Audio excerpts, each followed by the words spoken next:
It was Samhain, and many people were on the roads, and Finn fell in with them. Now, a dun fort is simply a fort. Oftentimes it's built into a hill, and the top of it is timbered, and then there's thick thatch put upon it. They're enormous, enormous creations. They're used as banqueting halls and mead halls. And Finn came to the great feasting hall of Tara, and he opened it up, and he looked inside, and he could see the men of the Fianna, all there. And he could see the High King, who was known as Conn of 100 battles. And beside Conn, there was Gall MacMorna, the very man who had murdered his father. And Finn McCool, uninvited, walked in, and he stood. And the king saw him and said, "Well now, who is this whelp still wet behind the ears who stands before me now?" And Finn McCool said, "Great Conn of 100 battles, I've come to declare my fealty to you and say that my sword and my spear are yours. And I may indeed be a whelp, but I am no murdering cur like the man who now leads the Fianna." And all the men turned. And the king said, "Who are you, boy?" "I am Finn McCool, your highness. And I have come to this place to reclaim what was taken from my father and what is rightly mine, leadership of the Fianna." "Finn McCool, your father was respected in this place. But the Fianna has a leader." And Finn said, "It does indeed. But king, tell me this. Tomorrow will the Dunfort of Tara have a roof over it? Or will the great leader of the Fianna slumber through the night again and let the dark bard come out and bring fire to the roof? I say this, that I go out and I meet that dark bard, and I bring Tara safely through the night. And if I can do that in return, that I be given leadership of the Fianna, which was taken from my father." And the king said, "Men of Ireland, I say this. Time and again I have asked any to go forward, and none have, because all knew it would mean their death to face this dark bard. And yet this man claims that he can. And I say that if he can do that, he should be given what he asks for. Would you agree with that, Gall MacMorna? Would you follow that man? Or would you be banned from this place, for those are your options?" And Gall said, "Oh, I'll follow him, king. Every charred bone of him." For all knew that it could only mean death. But Finn went out at dusk, which is when all the important things happen in these stories. No? Because dusk is neither here nor there, neither this nor that. And he found a knoll, and from the knoll he could look out and see all of that land there. He could see the Dunfort. And then he heard something behind him, and he turned. And there, approaching him, was Ficale, his greatest mentor. And he said, "Haven't I told you, Finn, that you have men at your back? We've been keeping an eye out for you. We thought you might be needing this." And from behind him, he pulled out the spear of Macmidna. He said, "This is the spear that always knew valor. Listen to me, boy. Keep the flat of the blade against your head." You understand it? Keep the flat of the blade where? Against your head. Because it has a stench in it. No man can sleep through it. It has a sound to it. No man can sleep through that. Keep the flat of the blade against your head. And then away. Now Finn, as dusk fell, he waited. He had the spear right there. But the strange thing about Augie's music, what even before you heard it, it created an atmosphere. And in that atmosphere you could fall asleep. And Finn, as strong as he was, as knowledgeable as he was a mortal man. And he fell asleep. And when he did, the spear of Macmidna fell. But it just so happened to fall towards him, you see.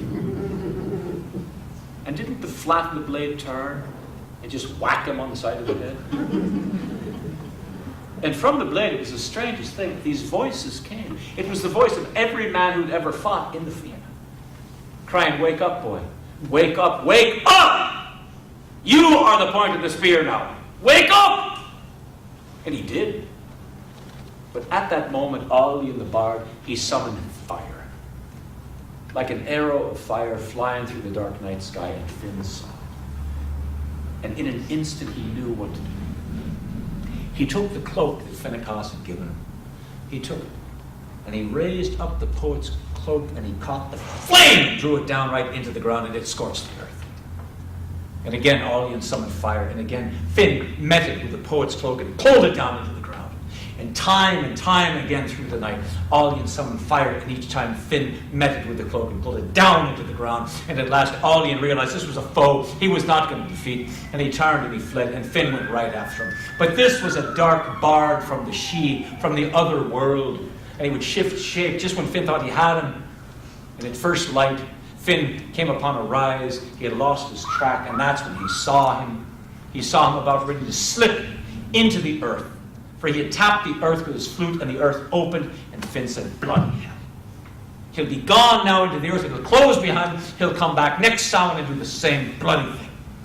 But it was then that he felt something tugging at his hand and realized it was the spear of Macmillan that had come to life, just longing to do its work. And Finn was able to take that spear, and with everything in him, he threw it. And they say that it shrieked and it sang as it flew. And at the instant that Aullion entered the earth, the spear of Macmillan entered him. And the spear and the bard and the curse all fell into the earth that closed behind them. And just as those things returned to the place where they had come from, Finn returned from where he had come to the Dunfort of Tara. And he opened the door at dawn, and there were the men snoring away. And he went to the High King, and he roused him. And he said, Khan of 100 battles, what is it you see above your head? Ah, look at that. It's the bloody roof of the Dun. And Finn said, that's right. For Aullion and the spirit, Macmillan and the curse are broken and gone, and they'll never trouble Erin again. And so tell me this, King, who is it you see before you now? With that the king sat up. He looked Finn right in the eye, and he said, I see before me the son of Camul and the son of Morn. I see before me Finn McCool. I see the new leader of the Fianna before me. The first thing Finn McCool did as new leader of the Fianna was to make a truce with Gall McMornan, who served him loyally from that day forward. The next thing he did was to send word out to all the men who fought with his father in the Fianna. And once again they came, and the ranks of the Fianna swelled with the noblest and worthiest of men. And so it was that an age of great beauty and glory was ushered in. The leadership of Finn McCool in the Fianna meant it was a time when the making of poems was more important than the making of wars. It was a time when the men of the Fianna served the High King but worshipped the goddess Erin, and they knew every rocky glen and deep and leafy part of her. They knew every rocky coastline and every wide fen, and they served her.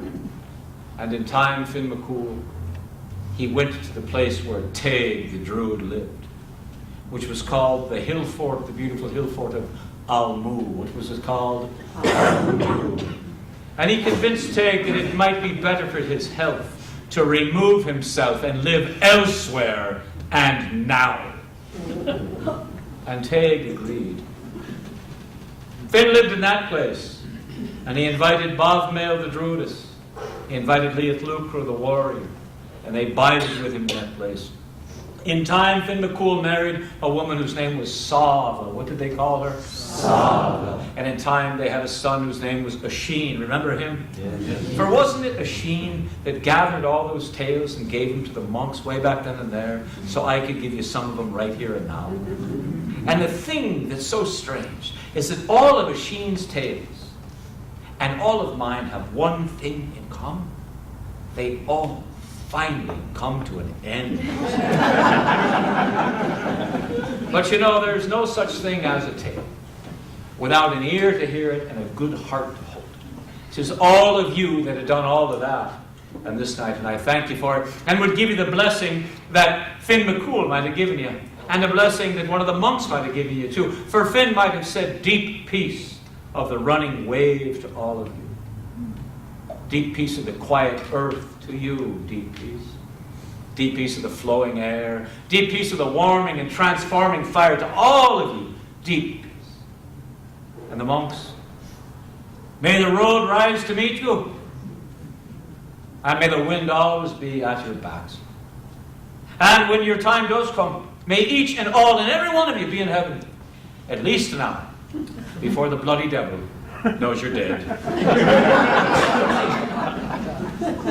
So it was on occasions of a wake that a Shanachie might appear. Maybe he was part of the community, or maybe he was a wandering storyteller. And that was considered fitting because, after all, a wake was a conveyance, a journey of a soul from one realm to another. And a Shanachie was a person with a foot in one realm and another. So if he did appear, he was given some time to tell a tale, to play to the local fair. And if times were good, and especially if they weren't, the drop of the water of life, a wishkala. Sláinte! To your health. Thank you.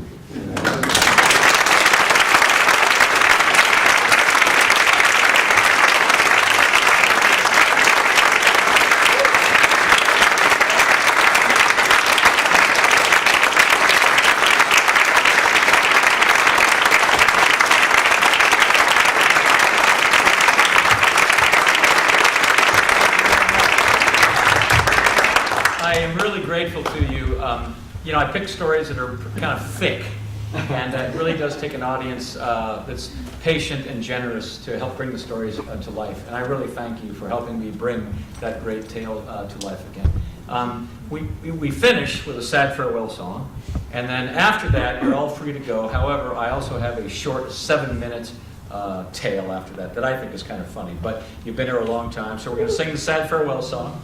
And if you want to stick around for a short, whatever, aperitif or whatever they call it,